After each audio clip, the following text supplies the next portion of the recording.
कला महिला संस्थेच्या माध्यमातून शाळेमध्ये जाऊन भारूड या माध्यमातून आपण लोककलेला गुरु शिष्याची परंपरा ही कुठेतरी लोप पावत चाललेली आहे।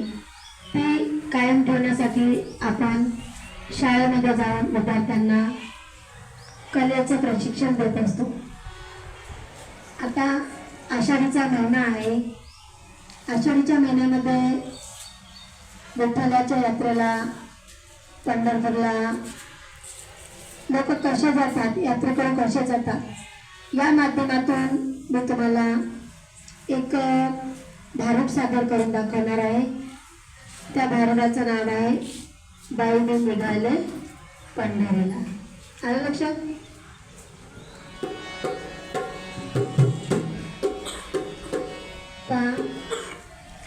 जे श्रद्धाळू असतात ते कसे आपल्या विठ्ठलाच्या दर्शनाला पायी पायी वारी करत जातात आणि देवाचं दर्शन घेऊन नंतर कशा परत येतात हे या भारूडातून तुमच्या लक्षात येईल।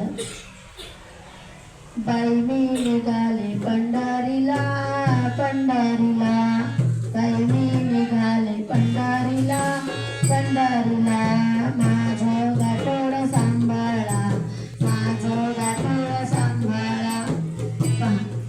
म्हातारी बाई पंढरीला जाते आणि तिचं गाठोड तिच्याने सांभाळत नाही, म्हणून ती कोणाला तरी हात आसरा करून गाठोड सांभाळायला सांगते। तुमच्या लक्षात येऊन आलं ना मी काय बोलत आहे ते? बाई मी निघाले पंढरीला पंढरीला, बाई मी निघाले पंढरीला पंढरीला, माझं गाठोड सांभाळा सांभाळा, माझं गाठोड सांभाळा सांभाळा। गाठोड्यात काय असतं? एकदम कपड्याची जोडी असतात, तिथं छोटं मोठं सामान असतं। परंतु बाई देवाच्या दर्शनाला जाते आणि गाठोड सोबत घेऊन जाते। पाहता म्हातारीची काय व्यवस्था आहे। माझ्या गाठोड्यात आहे सोनं, माझ्या गाठोड्यात आहे सोनं। सोनं म्हणजे काय असतं? गाठोड्यामध्ये सोनं असतं म्हणजे विठ्ठलाचा फोटो असतो। विठ्ठलाचं नामकरण करत ती पंढरीला चालली आहे। माझ्या गाठोड्यात आहे सोनं, मला नाही कशाचे भान, मला नाही कशाचे भान। पहा पंढरीच्या वारीला चालली ती बाई आणि गाठोड्यामध्ये एक विठ्ठलाची मूर्ती आहे आणि त्या बाईला कशाचंच भान नाही आहे।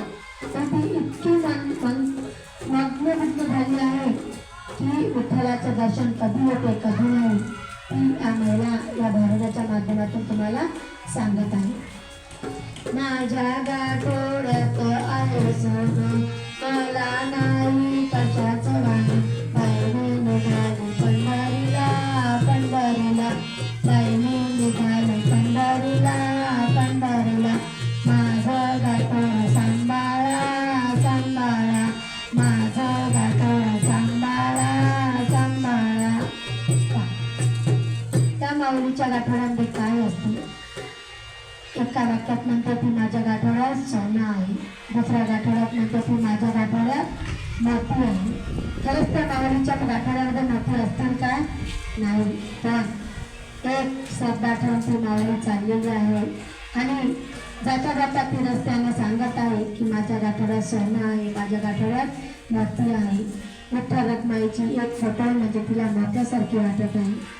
विठ्ठल रखुमाईची फोटो म्हणजे तिचा एक मोती, म्हणून ती या वाक्यामध्ये आपल्याला सांगत आहे माझ्या गाठोड्यात आहे मोती, माझ्या गाठोड्यात आहे मोती, मला नाही कशाची भीती, मला नाही कशाची भीती। देव आपल्या सोबत असला म्हणजे आपल्याला कशाची भीती राहते का? नाही। जेव्हा विठ्ठल रखुमाईची फोटो तिच्या गाठोड्यात आहे, ती चालली आहे पंढरी नाथाच्या दर्शनाला ती चालली आहे। ती सांगत आहे लोकांना की माझ्या गाठोड्यात मोती आहे, मला कशाची भीती नाही, कारण मी पंढरीच्या वारीला निघाली आहे। माझ्या गाठोड्यात आहे मोती, माझ्या गाठोड्यात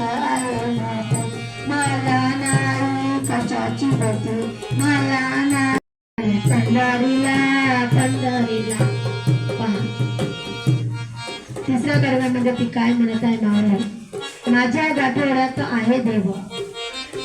आपण आतापर्यंत जे वाक्य सांगितले तुम्हाला ते बरोबर आहे.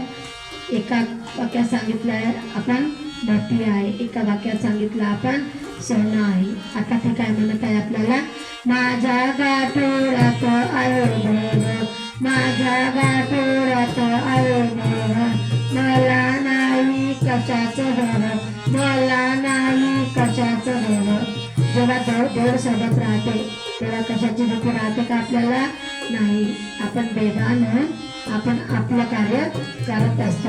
म्हणून ती माऊली सांगत आहे आपल्याला, माझ्या गाठोड्यात आहे देव, माझ्या गाठोड्यात आहे देव, मला नाही कशाचं भर, मला ना कशाचं भर.